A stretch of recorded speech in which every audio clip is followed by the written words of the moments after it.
Hier, président du département de la Vendée, demain président de la région des Pays de la Loire, Bruno Retailleau poursuit son ascension politique et fait donc basculer le conseil régional, détenu par la gauche et par un autre Vendéen depuis 2004. Bruno Retailleau et sa liste d'union de la droite et du centre totalisent 42,70% des suffrages.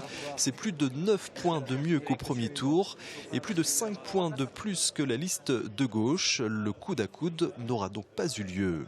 Depuis le départ, il y avait 8 points au premier tour. Simplement, il y a eu une sorte d'interprétation qui consistait à dire les électeurs vont se laisser additionner, mais de moins en moins, on le sent bien. Et donc j'avais ce secret espoir qu'on puisse faire naître et entretenir une dynamique aussi pour le deuxième tour. Bruno Retailleau qui sera donc dès vendredi le nouveau président de la région Pays de la Loire pour 6 ans. Un mandat qui devrait être marqué dès les premiers mois par des actions concrètes à destination de l'apprentissage. Je vais faire dans les tout premiers mois dès début 2016 le Grenelle de l'apprentissage.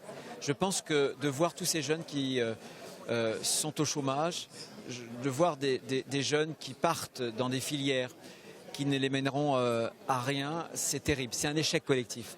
Et je veux vraiment que demain, on soit la première grande région pour l'apprentissage. La formation mais aussi l'emploi et donc l'économie seront au cœur des premières semaines de mandat. Et puis il restera également d'autres gros dossiers, celui de Notre-Dame-des-Landes par exemple, ou encore celui du franchissement de la Loire.